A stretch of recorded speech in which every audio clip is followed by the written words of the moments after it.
Após vários anos de riqueza e satisfação, o mundo ocidental sofreu um choque no final de 2008.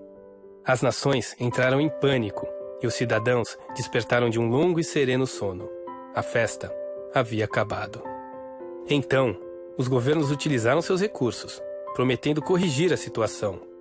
Entretanto, após gastarem bilhões e terem intervido sem hesitação em todos os setores da economia, os problemas apenas pioraram. A mídia, as universidades, os mais diversos fóruns políticos e, é claro, os cidadãos comuns, todos já citaram diversas causas para a origem da grande recessão. A ganância, a falta de regulação, a mera ocorrência de ciclos recorrentes na economia, todas elas tendo uma mesma origem. A culpa é do capitalismo. O mercado, ao ter dado excessiva liberdade aos cidadãos, nos levou a isso. Que parte desta declaração é verdadeira? O livre mercado seria realmente o responsável pela maior crise econômica da era moderna? No mais, existe realmente um livre mercado na sociedade actual? No vivimos en sociedades de mercado, vivimos en unas sociedades que son híbridos de libertad y de coacción. Todas las sociedades son así. Echarle la culpa de la crisis al mercado es ignorar la realidad. Esta es la realidad. La sociedad y la economía están muy intervenidas, particularmente en los sectores que entran en crisis, como fue la construcción y, por supuesto, el dinero.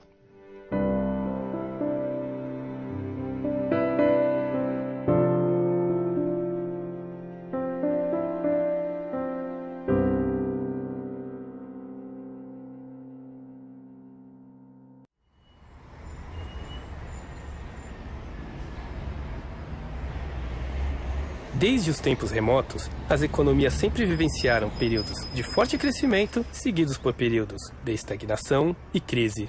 Este fenômeno, conhecido como ciclo econômico, não apenas limitou o desenvolvimento de diferentes sociedades, como também, por causa de sua contínua recorrência, fez com que elas se tornassem acostumadas a ele. Hoje, as pessoas estão mais acostumadas do que nunca com termos como crise econômica ou inflação, e dão por certo sua inevitabilidade. No entanto, os ciclos econômicos são mesmo inevitáveis? Seria o capitalismo realmente o culpado por estes inexplicáveis episódios em que todo mundo parece ter se equivocado tão inacreditavelmente? Estas perguntas não são meramente acadêmicas. As pessoas, especialmente por serem elas que estão sofrendo as consequências de maneira tão dramática, devem e merecem saber a resposta. É importante entender que si hay un sector intervenido en las actuales economías es el sector financiero y bancario, y que por tanto la crisis que actualmente nos asola no es una crisis de la economía de mercado, sino todo lo contrario. Aquí lo que sucede es que vivimos en una época de socialismo monetario absoluta, ¿no? Empezando porque el Banco Central es un monopolio público, porque el dinero o los pasivos que emite el Banco Central no son convertibles en nada, ni siquiera en oro. I think we live in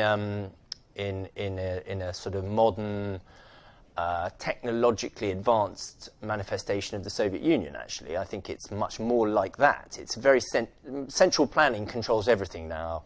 All the power has been centralized, in the US at a federal level, in Europe at a federal level. So I think that there really are no free markets anymore, just interventions. Luego tenemos un órgano de planificación central, tenemos toda una maraña de regulación administrativa que establece o regula minuciosamente el comportamiento de los agentes financieros y un dinero público. Si esto es una economía de mercado, pues que baje Dios, venga y nos lo explique. Esto es socialismo puro y duro en pleno siglo XXI. Se o livre mercado não existe, então é evidente que ele não pode ser o culpado por estes recorrentes ciclos de expansão e recessão e, consequentemente, por esta crise econômica. Logo, temos de olhar para uma teoria contrária, ou seja, as crises econômicas são uma consequência da intervenção dos governos na economia. Este peculiar argumento é exatamente o proposto pela Escola Austríaca de Economia. Não obstante as várias tentativas em contrário da maioria dos acadêmicos, ele tem sido repetidamente confirmado pela realidade, ao ponto de se tornar a teoria econômica do momento. Os dois elementos essenciais para se explicar as crises econômicas são o dinheiro e o sistema bancário. Não obstante as bem-sucedidas tentativas de se corromper estes dois conceitos, é importante saber o que eles deveriam ser. Bueno, el dinero se puede definir como todo medio de intercambio que es común y generalmente aceptado. Y su papel en la sociedad es clave, porque es lo que permite hacer frente a la incertidumbre ineradicable respecto de lo que va a acontecer en el ámbito económico el día de mañana, en el futuro. Sin el dinero solo había trueque y eso reduciría muchísimo las cantidades de intercambio.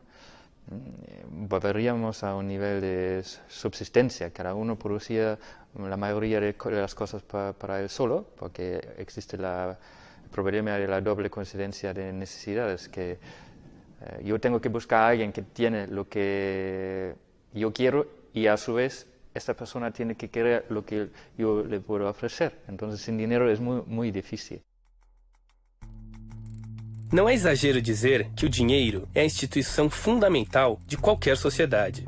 Para seu surgimento, não foi necessário nenhum decreto coercitivo da parte do poder público. Como outras importantes instituições, o dinheiro surgiu espontaneamente quando indivíduos perceberam que o escambo era um grande empecilho para o comércio e que havia uma necessidade de se ter um meio indireto de trocas. Após uma longa evolução, o meio de troca espontaneamente escolhido pelos indivíduos acabou sendo o ouro, o qual permaneceu em uso até o século XX, quando os poderes políticos aboliram permanentemente sua utilização e o substituíram pelas atuais cédulas de papel, uma medida indispensável para se consolidar a fraude na qual estamos imersos hoje. Los bancos son, o deberían ser intermediarios de crédito para los ahorros de la gente. Reciben por un lado ahorros de muchas personas, a lo mejor cantidades pequeñas, y luego lo pueden prestar a empresas grandes cantidades o hipotecas, y así diversifican el riesgo y son intermediarios de ahorro e inversión.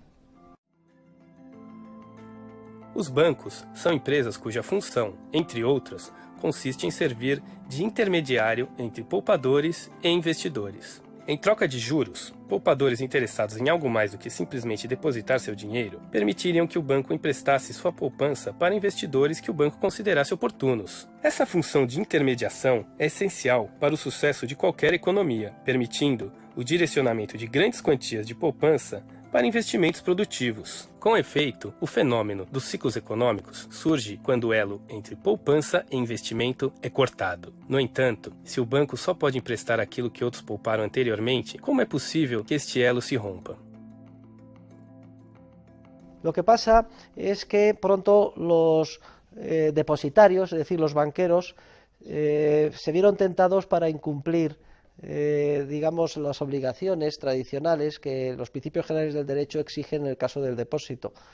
Y viendo que ese dinero estaba ahí ocioso, dijeron, ¿por qué no nos apropiamos de él si no hacemos ningún daño a nadie y lo utilizamos en nuestros negocios particulares? Sobre todo teniendo en cuenta que muy de vez en cuando el propietario original va a venir a demandar que se le devuelva el dinero que depositó. Y entonces surge lo que se conoce con el nombre de la banca con reserva fraccionaria, que es aquella que solo aguarda en su caja una fracción del dinero de verdad que se le ha depositado. At the heart of it all, the big macroeconomic problem that we have is that banks are allowed to lend money into existence, to do it without any real practical limit, and that's created all this discoordination and the crisis and the collapse. So there's an enormous amount of suffering and injustice has been created by these banking institutions. I think it's one of the biggest moral questions of our time. Há séculos, os bancos, em decorrência de interesses políticos, desfrutam o privilégio legal das chamadas reservas fracionárias, podendo emprestar o dinheiro de seus clientes ao mesmo tempo em que têm a obrigação de devolvê-lo quando estes o exigirem. Deste modo, o banco rompe o vínculo entre poupança e investimento, ao se descobrir com o privilégio de poder emprestar o dinheiro de cada um de seus correntistas e assim expandindo o crédito de maneira artificial, ou, o que é o mesmo, criando dinheiro novo. Assim, quando uma pessoa deposita 10 mil euros no banco, este está legalmente obrigado a guardar apenas 2%, podendo emprestar o resto a outro cliente.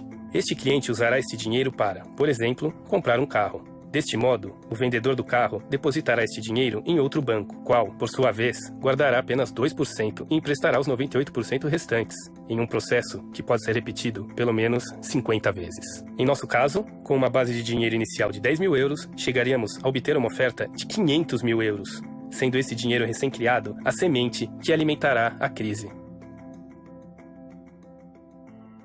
The Cobden Centre survey, we commissioned a reputable polling company to survey 2,000 people, and I believe it might even be as high as 74% think that the money that they deposit in a bank is theirs, when of course the legal relationship is you deposit the money, you lend the money. That's in effect another word for saying you lend the money to the bank, and the bank physically then owes you a debt obligation back.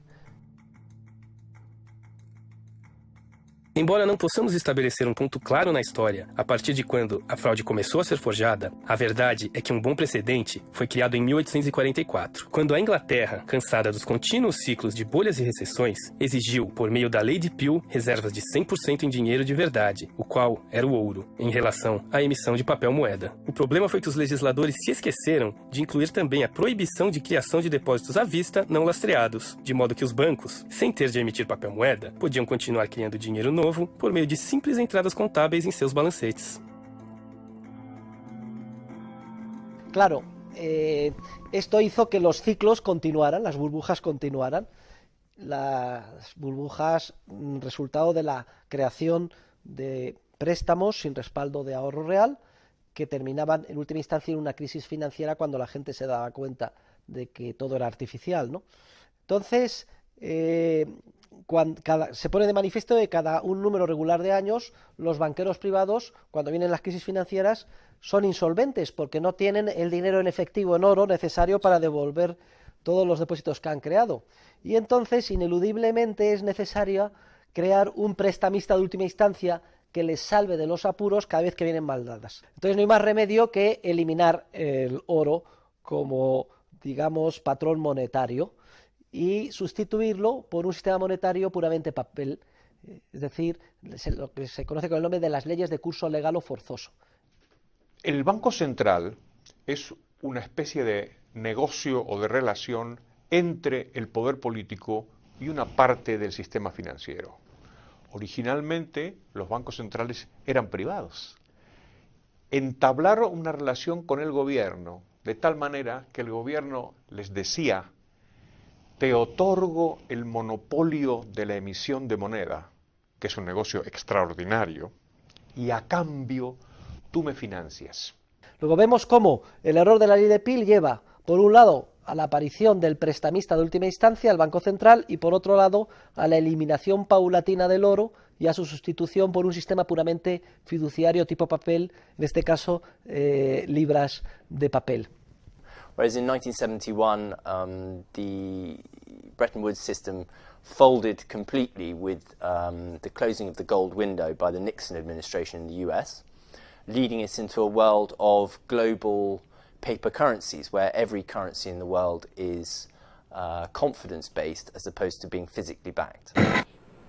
I have directed Secretary Connally to suspend temporarily the convertibility of the dollar into gold or other reserve assets, except in amounts and conditions determined to be in the interest of monetary stability and in the best interest of the United States. Concluindo, o sistema financeiro atual, baseado na criação de bancos centrais, na substituição de dinheiro genuíno por cédulas de papel e no privilégio legal concedido aos bancos para que possam manipular arbitrariamente a poupança de seus clientes, é a razão para que o poder político continue, à custa de sua própria sobrevivência, gerando tanto crises econômicas quanto suas dramáticas consequências. Los gobiernos quieren gastar.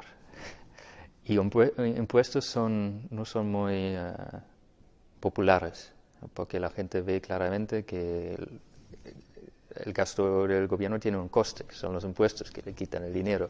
Entonces, otra forma de financiar los gastos es por la producción de nuevo dinero.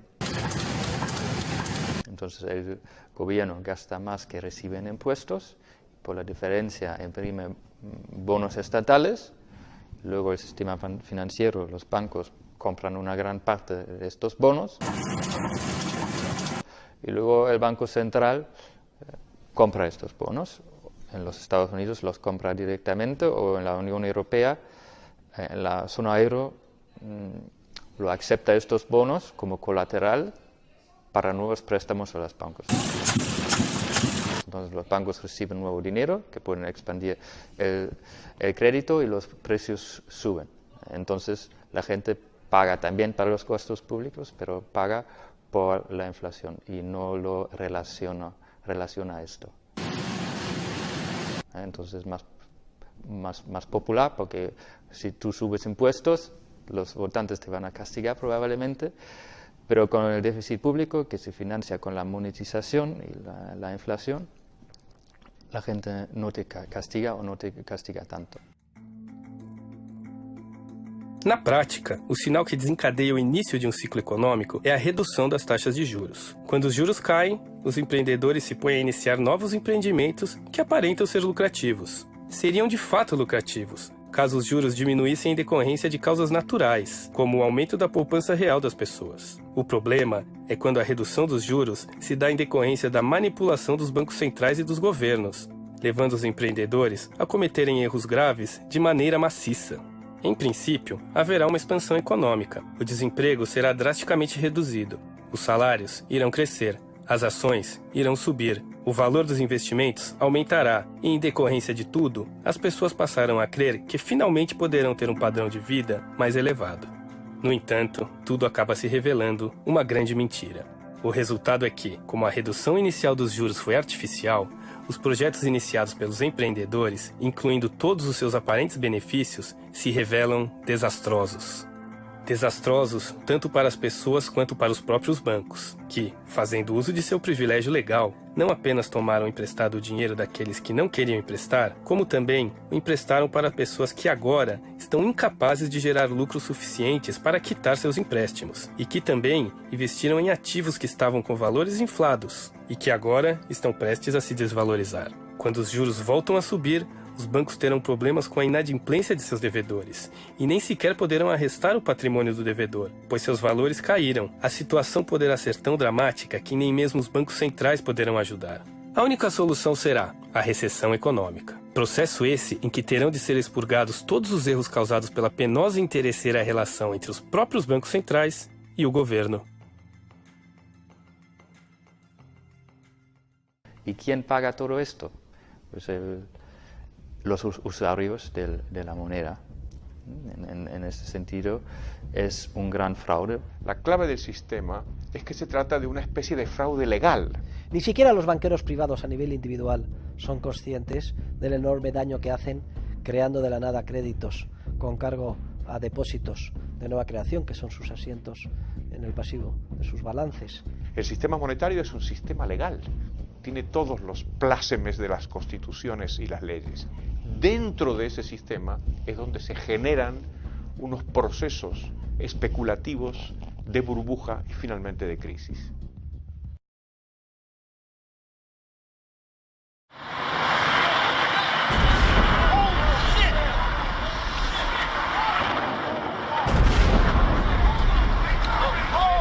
Es muy difícil ponerle una fecha a la crisis, pero si estamos de acuerdo de que la crisis tiene que haber venido del periodo de expansión anterior, probablemente podemos encontrar la raíz de la crisis en torno a la caída de las Torres Gemelas, digamos, para buscarle una fecha.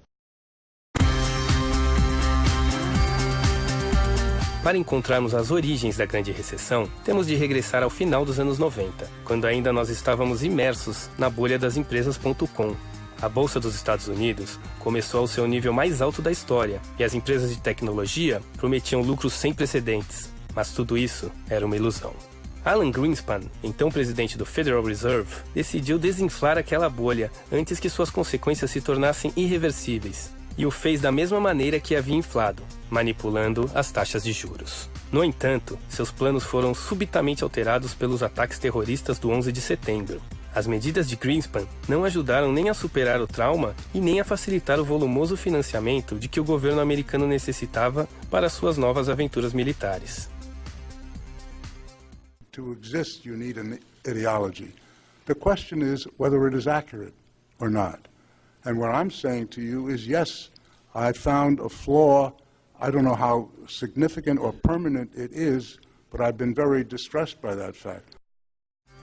Em decorrência ou não deste profundo erro intelectual, as taxas de juros voltaram a ser manipuladas tanto pelo Federal Reserve quanto pelo Banco Central Europeu, inundando o mercado com dinheiro novo. Si los bancos este dinero de nueva creación en forma de depósitos que crean de la nada entregando una chequera lo gastaran en bienes y servicios de consumo, hombre, esto distorsionaría, pero sería relativamente inocuo. Solo afectaría o impactaría en el precio de esos bienes y servicios de consumo. El problema gravísimo es que el dinero de nueva creación lo prestan. Lo que leemos tantas veces en la prensa, de que hace falta que se abra el grifo del crédito. Yo cada vez que oigo eso me pongo nerviosísimo. Lo prestan como si el ahorro de la sociedad real hubiera aumentado, cuando de hecho tal cosa no tiene por qué haber sucedido. Entonces, si lo prestan, lo que están haciendo es poniendo a disposición de los empresarios capacidad de pago y enviándoles el mensaje o la señal de que deben de emprender procesos de inversión que deben de madurar en un futuro más lejano. Por ejemplo, el 1 millón de viviendas que se han construido en nuestro país en la época de la burbuja, etcétera. Lo que hace bajar los tipos de interés y mantenerlos bajos durante mucho tiempo es atraer capital a las partes de la economía que tienen peor rendimiento, porque el retorno exigido se hace mayor simplemente por la parte de los intereses. Entonces, el sector inmobiliario es muy atractivo. Ya habíamos previamente explotado casi todas las burbujas en todos los sectores. En los años 80 tuvimos la burbuja en los bonos basura, en los junk bonds. En la década de los 90 la burbuja de las .com, con una mini burbuja inmobiliaria a principios de los 90 y posteriormente pues una burbuja en el sector inmobiliario. Creo que era The Onion que decía que la economía estadounidense busca una nueva burbuja para salir de la recesión de la burbuja anterior, ¿no? Pues algo así. À medida que avançava a manipulação dos governos e de seus bancos centrais, o segredo da prosperidade parecia ter sido novamente descoberto. A ilusão das pessoas era crescente, assim como os salários, os lucros das empresas e as ações das bolsas. O setor imobiliário parecia crescer indefinidamente, e os bancos viram nele uma grande oportunidade de negócio. Uma oportunidade que parecia ainda maior por causa do privilégio legal de poder utilizar livremente o dinheiro de seus correntistas, o que os levou a conceder empréstimos, inclusive para pessoas que, claramente, eram incapazes de pagar suas dívidas. Las hipotecas llamadas subprime son nada más que un ejemplo de lo que sucede cuando el crédito se expande de manera desordenada, muy por encima de lo que son los ahorros de la gente. Esto es simplemente cuando hay crédito fácil. Cuando hay crédito fácil se rebajan los requisitos para conceder créditos. Y al final lo que pasó es que simplemente se daban créditos a cualquiera. No era necesario que uno demostrara tener ningún aval. Além das maneiras já explicadas, os bancos começaram a se financiar vendendo empréstimos, chamados securitizações, que eles próprios haviam concedido. Basicamente, quando um banco concedia, por exemplo, 100 hipotecas nos Estados Unidos, ele podia empacotar essas hipotecas e vendê-las para qualquer investidor que estivesse interessado em sua possível lucratividade, fosse ele um fundo de pensão suíço ou um banco japonês. Desta forma, o banco americano recuperava imediatamente o investimento realizado e podia, em seguida, conceder novos empréstimos, os quais, por sua vez, seriam revendidos mais tarde, reiniciando todo o processo. Como consequência, quando a crise posteriormente estourou nos Estados Unidos, seus efeitos seriam sentidos em todo o mundo. Os nomes dos bancos, que graças à intervenção estatal fizeram desta atividade seu principal negócio, viriam aparecer diariamente nas páginas dos principais jornais do mundo, alguns anos depois. Pensaban que la burbuja iba a continuar. Entonces, casi daba igual si la gente no puede pagar su hipoteca, aunque el riesgo estaba muy alto, que no iban a pagar, porque al final el banco entonces recibe la casa.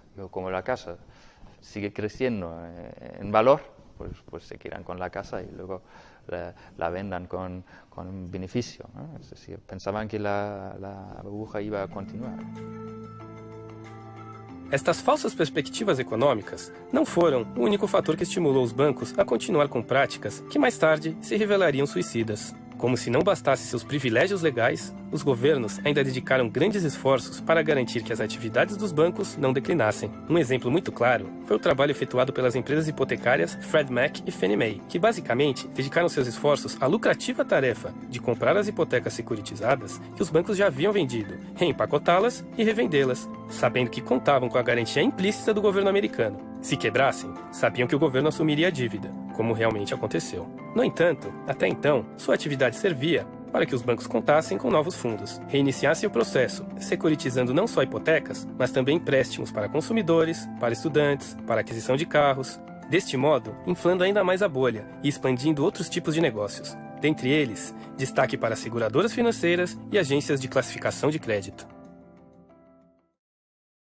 Las agencias de calificación básicamente se dedicaban a, cuando los bancos titulizaban o emitían deuda para financiarse ellos mismos, decían, bueno, esta titulización o esta deuda es de esta calidad, de muy buena calidad, por ejemplo, y por eso cobraban. Y luego las agencias aseguradoras lo que hacían era asegurar, como su nombre indica, que si quebraba o si se impagaba, mejor dicho, esa deuda, ellas responderían a través de un instrumento financiero llamado CDS, ¿no? Seguro contra riesgo de impago. Al principio todo iba muy bien. ¿Por qué? Pues las aseguradoras mismo pues iban asegurando, y como nadie impagaba, pues cobraban por la prima del seguro, pero no desembolsaban nada. Y luego las agencias de calificación, porque normativamente, por regulación, era obligatorio pasar por ellas. Com o tempo, à medida que a manipulação dos bancos centrais e dos governos fez com que os investimentos se concentrassem em atividades específicas, como o setor imobiliário, não demorou muito para que houvesse uma escassez de investimentos em outros setores da economia, como de matérias-primas, vital para sustentar a construção civil.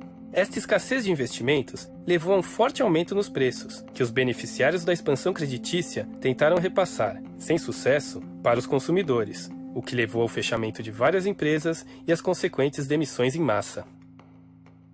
Si tú repercutes aumentos de costes en toda la economía a los consumidores se les acaba la renta. Entonces, tú tienes que, como consumidor, tienes que empezar a discriminar. Me han subido un 20% la gasolina y me han subido la comida un 30%. Tú tienes que elegir, ¿viajo menos o como otro tipo de productos más baratos? Y al elegir, pues estás quitándoles demanda a unos y dándosela, o manteniéndosela, mejor dicho, a outros. Diante desta situação, Greenspan cautelosamente começou a elevar as taxas de juros que ele mesmo havia previamente reduzido, com as consequências que já conhecemos. Mas os estragos já estavam feitos. Os setores mais inflados pelo boom artificial dos anos anteriores começaram a se contrair, sendo incapazes de lidar com a subida de preços das matérias-primas. As empresas começaram a quebrar, especialmente durante o ano de 2007, deixando várias pessoas desempregadas e com enormes dívidas a serem pagas. Os calotes do subprime dispararam, o que rapidamente quebrou os investidores de todo o mundo que haviam adquirido essas hipotecas. A enorme manipulação feita pelos governos e seus bancos centrais era agora evidente. E com ela, o enorme volume de investimentos errôneos que haviam provocado.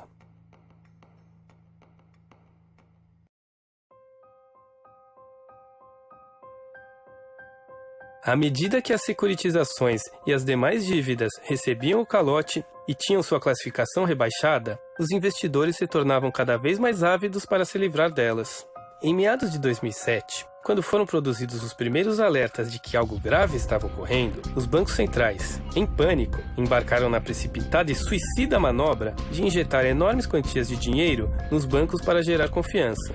O Federal Reserve, já com Bernanke no comando, foi ainda mais longe, reduzindo, em apenas 8 meses, as taxas de juros de 5,25% para 2%, tentando resolver o problema da mesma maneira que o havia criado. Conforme esperado, a situação se agravou ao acentuar a inflação, especialmente nos mercados de câmbio e, acima de tudo, nos de matérias-primas. A combinação de desemprego, queda do poder de compra, regulamentações estatais e, principalmente, a continuação do ajuste da estrutura produtiva, que ainda não havia terminado, fizeram com que os calotes dos bancos continuassem crescendo até meados de 2008, quando ocorreu a primeira quebra vultuosa do sistema bancário americano. El problema de Bear Stearns, ¿cuál fue? Pues que empezaron a ver los inversores que su cartera de titulizaciones era de mala calidad. Tenía un impago, una ratio de impago muy grande. Entonces, claro, tú como inversor te planteabas, ¿debo refinanciar a Bear Stearns si sus inversiones tienen un agujero muy grande, si hay un riesgo de impago muy grande? Porque en cualquier momento, si yo le refinancio, me puede dejar de pagar a mí porque no se va a cobrar de las hipotecas. Bear Stearns fue el mini shock, porque Bear Stearns por lo menos se generó con de una manera abierta en el mercado. El gobierno apoyó ligeramente a Bear Stearns, pero JP Morgan compró los activos. Fue una quiebra ordenada. El problema fue Lehman. Imediatamente surgiram rumores acerca da solvência de Freddie Mac e Fannie Mae, pois o governo americano anunciara que, caso necessário, iria socorrê-las. Apesar da aparente calmaria que estas declarações geraram, já estava evidente a quebra de ambas, com o governo americano optando por injetar 200 bilhões de dólares nelas. Tudo foi em vão. Apenas uma semana depois, além do anúncio de que a Merrill Lynch havia sido vendida por uma pechincha, houve a maior quebra da história. Todos los bancos tenían deuda o titulizaciones garantizadas por Freddie Mac y Fannie Mae. Entonces, si los bancos de inversión habían invertido en esto y estos activos ya empezaban a ser de mala calidad porque estaban rescatadas, ¿qué pasaba con esos bancos? Y ahí, pues, a Lehman Brothers le pasó algo muy parecido a Bear Stearns en marzo. El problema para mí empezó realmente con Lehman, que fue cuando se empezó a constatar de manera evidente que los estados decidían quién se rescata, quién sobrevive y quién no. Era un banco too big to fail, ¿no? Era un banco que no se podía permitir que quebrara. Y ahí se permitió que quebrara. Y al quebrar, pues digamos que todo el castillo de naipes de expectativas sobre el que se había construido el sistema financiero mundial, que los bancos nunca iban a quebrar, pues se vino abajo.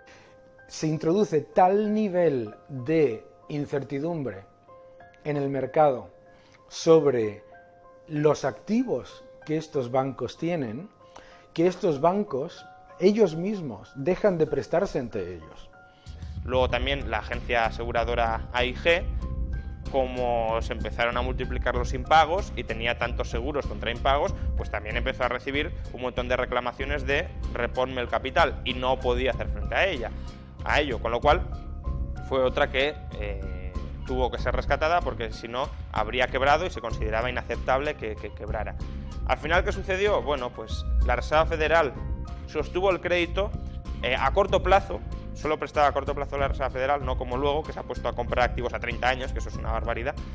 Y bueno, aguantó el sistema. Y luego, el gobierno de Estados Unidos, por otro lado, lo que hizo fue recapitalizar los bancos con dinero público, que no es ni mucho menos la opción preferible, pero tampoco fue pues un disparate absoluto porque en Estados Unidos, afortunadamente, el activo de los bancos tenía partes muy malas, pero también tenía partes relativamente aceptables, con lo cual a los pocos meses del rescate pudieron devolver todo el dinero. Ya digo, no fue la mejor opción, habría habido otras opciones mejores, pero no fue el disparate como se pudo hacer en otros países como Islandia, que quiso rescatar todo su sistema bancario sin tener ninguna posibilidad real para ello.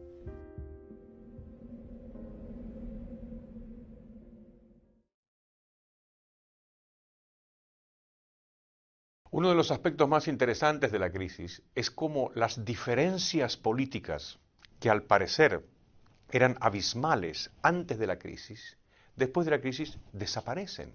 Y todos los gobiernos del mundo han salido a expandir la oferta monetaria con rescates bancarios, a subir los impuestos, a subir el gasto público, todos.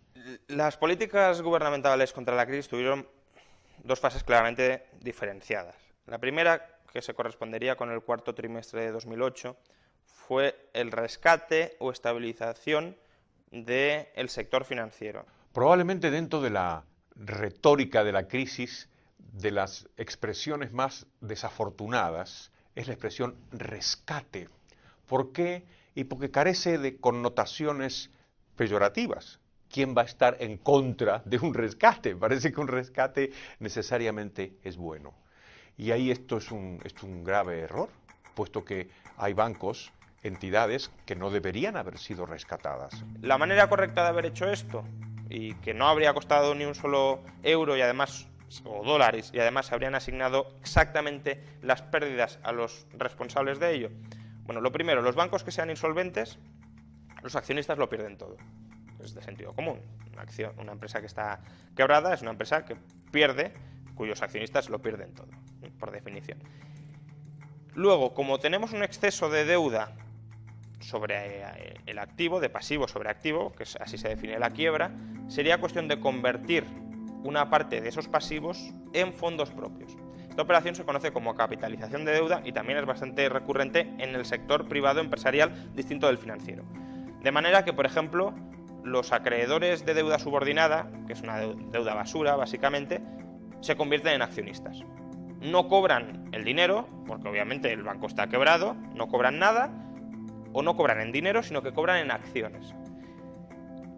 Luego, si ni siquiera con los deudores subordinados conseguimos reflotar el banco, pues ya vamos escalando un poco, ¿no? Pasamos a los acreedores a más largo plazo, a los acreedores que han comprado otros instrumentos de riesgo, etc. Lo último que habría que tocar serían los depósitos a la vista, porque claramente quien ha metido dinero en un depósito a la vista en un banco no es porque esté esperando hacer una inversión especulativa a largo plazo. Por tanto, primero vamos tocando las inversiones, por orden de prelación, las inversiones más especulativas y más a largo plazo, y eso lo vamos convirtiendo en accionistas. ¿Resultado? Pues que cuando hayamos convertido una masa mínima de acreedores del banco en accionistas, el banco estará recapitalizado. Si hay pérdidas, por ejemplo, si las acciones caen mucho de precio por debajo de lo que esperaban cobrar los acreedores, pues lo siento mucho, pero usted invirtió en el banco a riesgo y se ha arriesgado a perder dinero. No habría que haber metido ni un solo euro o dólar del contribuyente. Y tampoco es que sea una conversión tan exagerada de deuda. Para que nos hagamos una idea, la mayoría de bancos estadounidenses, convirtiendo menos del 5% de todos sus pasivos, estaban recapitalizados automáticamente. Porém, ao contrário, os países optaram por socorrer os bancos com dinheiro de impostos. O exemplo mais ultrajante foi na Irlanda, com a criação de um chamado Banco Ruim. Utilizando esta fórmula, o setor público optou por comprar todos os ativos tóxicos dos bancos a preços inflados, de modo que tal investimento nunca seria recuperado. Outra medida colocada em prática nos Estados Unidos constitui em converter o Estado em acionista dos bancos, com a arriscada intenção de recuperar seu investimento quando a situação se normalizasse. Em ambos os casos, a posição privilegiada dos bancos ficou explicitada e os cidadãos tiveram de aturar seu dinheiro sendo usado para salvar empresas insolventes que, acima de tudo, poderiam continuar pagando dividendos e fartos bônus para seus executivos, como se nada houvesse ocorrido. Una vez se consiguió la estabilización del sistema financiero, se pensó que lo único que hacía falta para ya volver a recuperarnos era que a la economía real, que había quedado un poco pachucha, pues darle alguna alegría, estimularla un poco. En esto consiste el Plan Español de Estímulo de la Economía y el Empleo, que desde hoy vamos a llamar Plan E. ¿Qué sucedió? Pues que claro, ¿quién compró esa deuda pública durante años? El sistema bancario. Cuando se empieza el proceso de endeudamiento de los estados, se continúa con el proceso del endeudamiento de los bancos. Y ese ha sido, es difícil decir quién fue primero, la gallina o el huevo, pero lo que sí es fácil es decir que lo que hemos tenido ha sido un proceso en el que los dos estaban participando del mismo problema e impulsando el mismo problema a la vez. la estabilización y el rescate del sistema financiero, que como digo tenía su parte de lógica, que habían acometido a finales de 2008, se truncó en 2010 y sobre todo en 2011. ¿Por qué? Porque contaminaron todo el balance de los bancos y lo contaminaron con activos tóxicos, esta vez no hipotecarios, sino de deuda pública. Si suponemos que no se podrían haber corregido las cosas antes, o sea, si damos por supuesto que la historia anterior es inevitable y nos encontramos con el estallido de la crisis, ahí había que abordar diferentes soluciones. Una es la apertura de los mercados. Es importante que cuando la economía cae, cuando se restringe la actividad económica, la economía sea muy flexible para que los agentes puedan cambiar rápidamente de actividad. Cuando perciben que un sector está muy inflado, como por ejemplo sucedió con la construcción o con la banca, puedan rápidamente cambiarse de sitio. Para eso hay que cambiar la legislación laboral, hay que abrir los mercados de todo tipo. Eso es un campo. El otro campo es el campo de la hacienda. Y ahí lo que habría que haber hecho es bajar el gasto público, bajar los impuestos y bajar la deuda pública. Los gobiernos hicieron estas tres cosas al revés. Subieron los impuestos, subieron el gasto y subieron la deuda pública. Y el tercer campo es el campo bancario, claro. Intentar reformar el sistema ajustándolo de tal manera que esa capacidad natural dentro de este sistema que tiene para crear burbujas se vea un poquito mitigada en el futuro.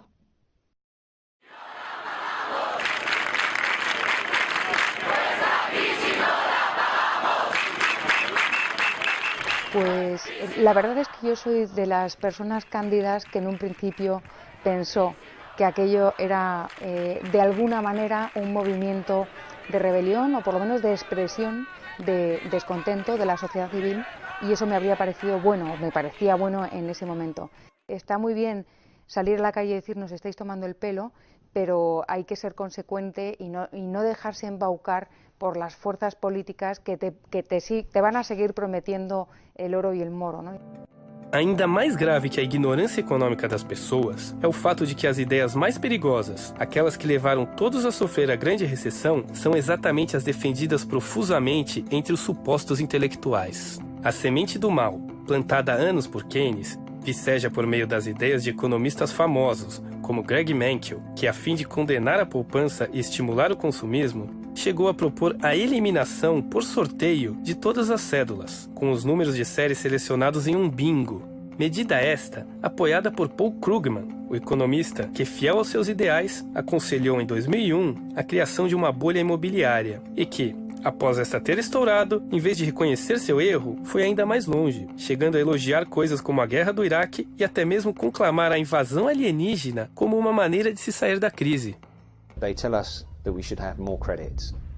More credit is the thing that got us into the problem in the first place. They should tell us we should have more spending.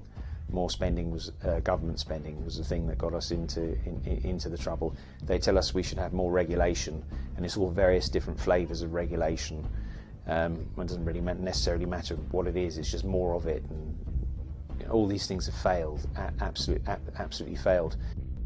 Para evitar la repetición de ciclos recurrentes de auge, crisis financiera y recesión que vienen asolando la economía de mercado desde hace 200 años, sería preciso rediseñar el sistema financiero y bancario a nivel mundial y hacerlo compatible con las exigencias de una economía de mercado, de un sistema capitalista, que se basa en el cumplimiento estricto de los derechos de propiedad. Y esto implicaría tres reformas. En primer lugar, completar la ley de Peel allí donde quedó incompleta, es decir, exigir también el coeficiente de caja del 100% para los depósitos a la vista y equivalentes. Cuando digo equivalentes es porque la banca también vende muchos depósitos supuestamente a plazo, pero que en realidad te dicen sottovoce que los puedes retirar sin penalidad cuando quieras. Eso también son depósitos a la vista. Y es para mí un motivo de gran satisfacción que hace escasamente un año, en octubre o en septiembre del 2010, dos diputados Tory presentaron un proyecto de ley en esta misma línea y además me citaron en el Parlamento británico. Perhaps instead we should now begin to listen to those economists who saw the credit glut that preceded the crash as the problem. The Cobden Centre, the Von Mises Institute, Herta de Soto, they all grasped that it was the overproduction of bogus candy floss credit before the crunch that gave rise to the credit crunch. It's time to take seriously their ideas on honest money and sound banking. Now, the Keynesian monetarist economists might recoil in horror at the idea. Their orthodoxy holds that without these legal privileges for banks, there would be insufficient credit. The oil that keeps the engine of capitalism working, they say, would dry up. The machine would grind to a halt. Not so. Under my bill, credit would still exist, but it would be credit backed by savings. In other words, it would be credit that could fuel an expansion in economic capacity that was consummate with savings or deferred consumption. It would be, to use the cliche of our day, sustainable.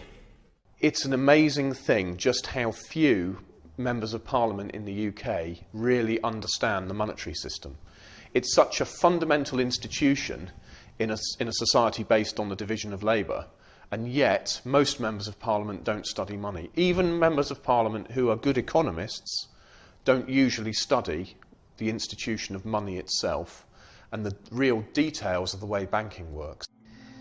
La segunda medida esencial sería acabar con el órgano de planificación financiera, es decir, este que hemos denominado Banco Central. Los bancos centrales ya no serían precisos con un coeficiente de caja del 100% como prestamistas de última instancia, ya no habría que proteger a la banca. Si en cualquier caso de pérdida de confianza, cuando fueran los depositantes a por su dinero, siempre estaría allí. Por tanto, ya no sería preciso. Y además dejarían de actuar de manera perversa como actualmente están actuando cuando pretenden fijar el tipo de interés. Conseguiríamos, por tanto, eliminar el último bastión del socialismo que ha quedado después de la caída del muro de Berlín, que son los bancos centrales. Y en tercer lugar, la tercera medida responde a la siguiente pregunta: ¿quién se ocuparía de la base monetaria?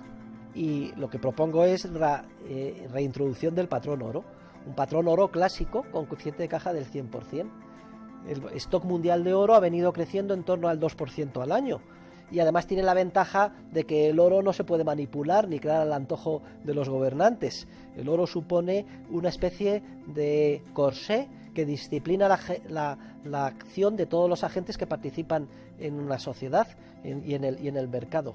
Por eso el oro es una institución esencial y tan importante para el avance de la civilización. I think the average worker would be very much supported by a gold standard, or rather by a disciplined monetary system, because the purchasing power of his money will not be diluted on an annual basis. In other words, he will be able to buy the same amount of goods and services, and potentially even slightly more goods and services on an annual basis. Effectively, what it does is remove the stealth effect of inflating the money supply.